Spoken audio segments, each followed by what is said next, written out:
Olá, queridos, olá, queridas, graça e paz em Cristo Jesus. Eu louvo a Deus pela sua vida, que mais uma vez está junto comigo aqui para compartilharmos mais uma lição da nossa revista Palavra e Vida, revista que eu tive o prazer, a alegria de escrever aos irmãos. Eu quero congratular com todos vocês que estiveram acompanhando durante todo esse tempo, não a revista, não apenas a revista, a leitura da revista, mas também em sala de aulas, mas também deram uma puladinha aqui no vídeo para que a gente consiga falar um pouco mais do amor de Deus, em especial olhar para a nossa revista e a nossa lição de uma maneira mais que contribua com o nosso aprendizado, o aprendizado da palavra de Deus. Quero me alegrar com você por isso. Nós estamos estudando ao longo desse tempo, o tema da nossa revista são os 10 mandamentos para os dias atuais, para a nossa sociedade, quais são as suas implicações, quais são os desdobramentos. Será que a nossa sociedade, de fato, tem cumprido os 10 mandamentos? Recentemente, numa live, um dos alunos da Escola Bíblica Dominical me perguntou: pastor, olhe para os 10 mandamentos e eu gostaria que o senhor me dissesse qual deles mais alegra ao Senhor. Eu disse: todos eles. Se eu tiver apreço por um e por outro, ou cumprir apenas alguns e deixar de fora esse aqui eu não vou cumprir, de fato eu preciso rever o amor que eu tenho por Deus. E por falar em amor, amor talvez seja a mola propulsora que levou Jesus a definir e a olhar para os 10 mandamentos. Eu queria que você entendesse que a nossa revista ela foi dividida em 13 lições. A primeira faz uma introdução do que leva, do que demonstra à sociedade o caos que está instaurado em nossa sociedade nos dias de hoje, e eu trago aqui uma explicação que esse caos é por conta do descumprimento, ou não observância, ou a observância com certo declínio em relação aos 10 mandamentos. Eu faço essa observação e cito que a sociedade hoje rouba, a sociedade, por exemplo, mata, a sociedade cobiça, a sociedade olha para os 10 mandamentos não com uma relevância que lhe é devida, e não com o cumprimento. Então, quando eu deixo, por exemplo, um ou outro mandamento deste do lado de fora, certamente eu entro em rota de colisão com Deus, e estando em rota de colisão com Deus, a sociedade acaba caminhando sozinha com seus próprios preceitos, vontades e determinações. O caos, de fato, sem Deus, ele é instaurado. Nós chegamos à 12ª lição, e aqui eu chamo de primeiro grande mandamento. Por que eu digo isso? Porque é notório que, sentado junto com os seus discípulos e uma multidão, Jesus, lá no Sermão da Montanha, ele cita várias vezes os 10 mandamentos. Os 10 mandamentos, se você quiser olhar para o Novo Testamento, está ali arrolado simplesmente do capítulo 5 de Mateus até o capítulo 7. Jesus claramente vai dizer que ele não veio abrir mão da lei, muito pelo contrário, ele veio cumprir a lei e os profetas, os mandamentos. E quando nós olhamos para os 10 mandamentos, nós descobrimos algo fundamental. Jesus, o nosso Deus, não deixou nada escrito para nós. Não existe o Evangelho segundo Jesus, não existe o livro segundo Deus, Yahvé, não existe absolutamente nada disso. Entretanto, existem alguns escritos, e esses escritos esteve durante algum tempo na mão de Moisés, que foram os 10 mandamentos. Se você olhar o texto lá, você vai descobrir em Êxodo que foi o próprio Deus que escreveu nas tábuas os 10 mandamentos. De um lado, do primeiro ao 4º mandamento, de outro lado da tábua, do 5º até o 10º mandamento.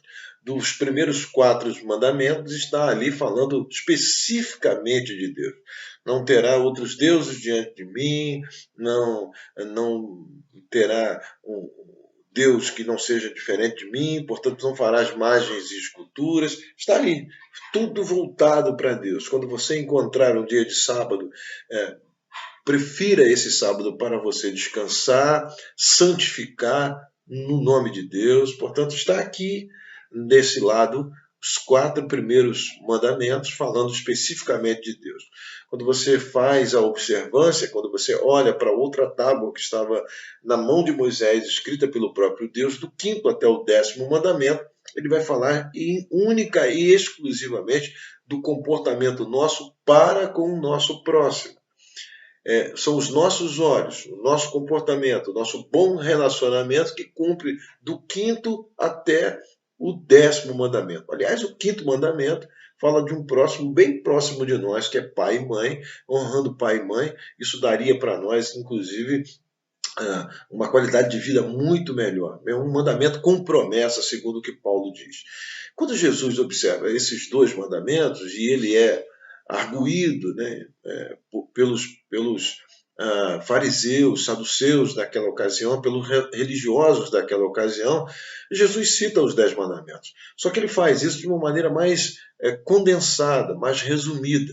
O primeiro grande mandamento de Jesus é: amarás a Deus com toda a tua força, com todo o teu entendimento. Portanto, é a observância do 1º até o 4º mandamento. E ele vai dizer no 2º mandamento, que é a nossa próxima lição: amarás o teu próximo como a ti mesmo, que é uma observância do 5º até o 10º. Então, Jesus está olhando para os 10 mandamentos, e no Sermão da Montanha ele fala exatamente sobre os 10 mandamentos, resumidamente, trazendo para nós 2 grandes mandamentos, sem deixar de citar os 10 mandamentos do Senhor. Então, a nossa lição, a nossa revista, ela tem essa primeira lição introdutória, depois da 2ª lição até a 11ª, nós vamos falar especificamente dos 10 mandamentos, e das 2 últimas, compondo 13 lições, nós vamos falar dos 2 grandes mandamentos, que é um resumo que Jesus faz dos primeiros 4 mandamentos, e depois dos 5 últimos mandamentos que Jesus vai compor para nós, do 5º até o 10º, dos 6 últimos mandamentos, compondo aí 10 mandamentos resumidos em 2 por Jesus Cristo. O primeiro grande mandamento está aqui em Mateus capítulo 22, versículo 37, quando ele diz: amarás o Senhor teu Deus.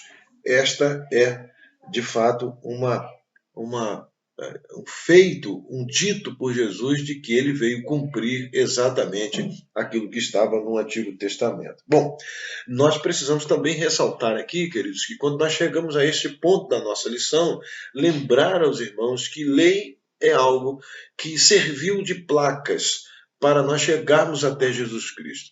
Tanto os mandamentos quanto as leis, elas serviram de aios.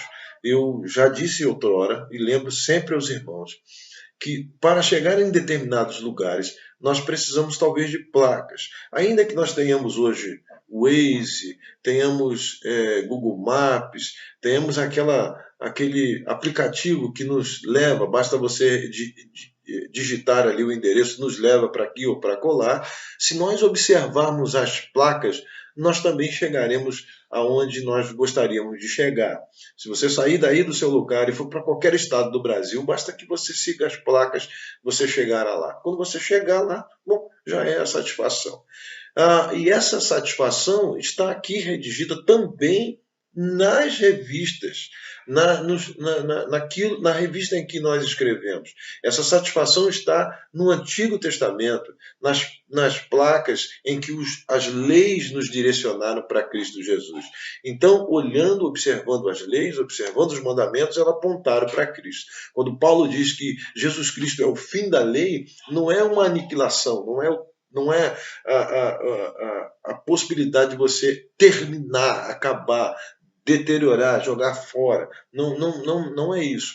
O fim da lei é Cristo, ou seja, nós saímos de um objetivo, nós saímos de um movimento de pecado, no momento de pecado, e essas leis que foram introduzidas para Deus foram fios condutores, foram placas que nos conduziram para Cristo. Portanto, quando eu chego em Cristo, eu chego no fim da lei.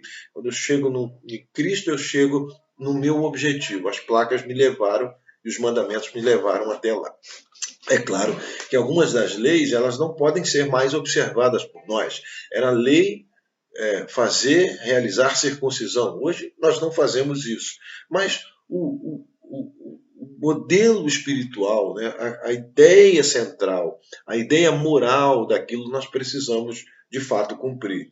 Quando nós olhamos para os mandamentos, que não são leis, são mandamentos do Senhor, também tem o mesmo conceito, ele precisa ser muito bem observado, porque aquilo que o judeu, aquilo que o fariseu, aquilo que o religioso na época de Jesus transformou em cerimônias, eles precisam ser muito bem analisados por nós. Ainda que nós não tenhamos o sábado como o objetivo de adorar a Deus nós fazemos todos os dias. Mas nós precisamos olhar que a questão moral que está ali centralizada no sábado, ela precisa ser muito bem observada por nós. Ali está claro, há um Shabá, há um momento de cessar, há um momento de você paralisar. Nesse momento, Deus está dizendo para nós com todo o cuidado e todo o amor que Ele tem por nós. Se vocês trabalharem diretamente, se vocês trabalharem sem cessar, se vocês não retirarem um dia para descansar, vocês não vão aguentar. Todo o workaholic, todo aquele que trabalha demais, tem a sua estafa e a vida é muito curta. É um cuidado de Deus. O sábado não é para que religiões fiquem brigando teologicamente, brigando de uma maneira denominacional. Não, muito pelo contrário. Isso não é uma doutrina, isso é um cuidado de Deus para nós. Escolha um dia da semana, seja esse o seu Shabá. Qualquer dia da semana, descanse. E nesse dia que você descansar, aproveite para encontrar descanso em mim. Você não vai encontrar descanso nos remédios, nas prateleiras, num receituário médico. Você vai encontrar descanso em Deus, porque o descanso, muitas vezes, é necessário que esteja na nossa alma e não no corpo físico. Então, a nossa guisa de introdução aqui, nós temos esse cuidado de Jesus. E havia, naquela ocasião, muita confusão acerca do que é isso. E Jesus deixa isso bem claro, porque muitos estavam confundindo leis com mandamentos, tal qual nós fazemos nos dias de hoje também. E Jesus deixa bem claro isso, que não há nenhum tipo de confusão, e é por isso que ele condensa em 2 grandes mandamentos. O primeiro com os 4, depois do 5 até o 10º, como eu disse aqui no primeiro ponto. Bom, ações e reações diante do grande mandamento é que o que fica claro para nós no segundo e no terceiro ponto da nossa lição é que a amálgama, aquilo que segura, né? Se você, por exemplo, levantar uma parede e colocar 2 tijolos encostados um no outro, certamente eles vão cair. Precisa ter algo ali do lado, aquilo que condensa, que une os dois. Aquilo que une é um cimento, é uma argamassa, é um preparo químico que mantém os 2 tijolos ali fixos até um bom tempo, será praticamente duradouro. Então, o que Jesus está dizendo aqui para nós é que para cumprir o mandamento é preciso amar. Amar a Deus e amar ao próximo. O amor é fundamental, é isso que nos une, é isso que nos dá prazer, inclusive, cumprir esse mandamento. Eu jamais terei adoração por uma imagem escultura. Por quê? Porque eu amo a Deus. Eu jamais irei recorrer a qualquer tipo de entidade, a qualquer tipo de símbolo, a qualquer tipo de imagem, se eu tenho amor em primazia a Deus, se eu amo a Deus. Ainda que Deus não me dê tudo o que eu quero, mas eu amo tanto a Deus que o que Ele me dá é suficiente. Portanto, o que une a cada um de nós e o que nos faz cumprir todos os mandamentos é o que Jesus está dizendo aqui. É um amor a Deus. Se nós amamos a Deus, se nós temos a Deus como único e suficiente Salvador, se nós tenhamos Deus como princípio da nossa vida, se eu acordar, a alegria que tem e que é brotada em meu coração, é o amor que eu tenho para Deus, na verdade eu tenho tudo na vida. Não adianta eu falar a língua dos homens, não adianta eu falar a língua dos anjos, não adianta eu ter um bom relacionamento no céu, porque eu sei falar a língua dos anjos, não adianta absolutamente nada falar com os homens, porque eu sei o que os homens precisam, eu tenho esse processo, inclusive sacerdotal, de conduzir a Deus aquilo que os homens sabem falar e sair desse bom relacionamento entre Deus e mim, entre mim e os homens, sair desse relacionamento e descobrir que falta em mim um amor. Eu preciso ter amor a Deus, eu preciso ter amor ao próximo. O que vale para Deus não é o que nós estamos do lado de fora. O que vale para Deus é o que nós temos do lado de dentro. E se Deus descobrir o amor dentro de nós, certamente você está cumprindo esse que é o grande mandamento de Jesus: ame a Deus. Ame e coloque a Deus acima de tudo. Você acha que a sociedade nos dias de hoje, ela ama a Deus ou ela ama as bênçãos de Deus? Eu tenho absoluta certeza que aí você concordará comigo. E muitas vezes, em muitas daquelas que são as nossas reuniões, nós aproveitamos para retirar alguma coisa de Deus. Experimente aí na sua casa fazer uma oração. Experimente agora fazer uma oração de 5 minutos, sem pedir absolutamente nada a Deus. Comece dizendo como é bom estar com o Senhor. Como é bom saber que Tu és um Deus bondoso, que Tu és um Deus que a gente ama. Obrigado pelo pão nosso de cada dia, obrigado por nossa casa, pela cama, pelo que temos, pelo que nosso filho, pelos nossos filhos, pela nossa geração. Obrigado pela minha igreja, pelo meu pastor. Obrigado pela Bíblia, porque existem muitos países que não podem, não têm acesso às Tuas Escrituras. Aqui nós vivemos num país em que eu posso ler. Obrigado, Senhor, obrigado. Experimente fazer uma oração de 5 minutos para ver se ao final dela, aproveite para gravar também e depois ouça a sua gravação. Vê se aí no meio da sua oração não tem um pedido a Deus. O amor a Deus, acima de tudo, passa pela possibilidade de estar do lado de Deus, ao lado de Deus e ter uma alegria incomensurável de caminhar com Deus, porque você simplesmente o ama. Não é um Deus a qual a maioria das pessoas hoje tem. É o Deus das bênçãos e não está interessado nas bênçãos de Deus. Eu entro na igreja, eu entro para falar com Deus, eu estou na presença de Deus porque Ele é o Deus das bênçãos e não por causa das bênçãos de Deus. O meu amor não é interesseiro. Eu amo a Deus pura e simplesmente porque Ele é o meu Deus, o único e suficiente Salvador. Que assim seja por nós, que assim seja em nós e que através de nós tenhamos essa descoberta de que amar a Deus é tudo que nós precisamos para viver e sobreviver nos dias maus. Que Deus te abençoe por essa palavra, que Deus fique com você, que você tenha uma boa leitura, uma boa classe lá de Escola Bíblica Dominical. Que Deus te abençoe. Fica na paz.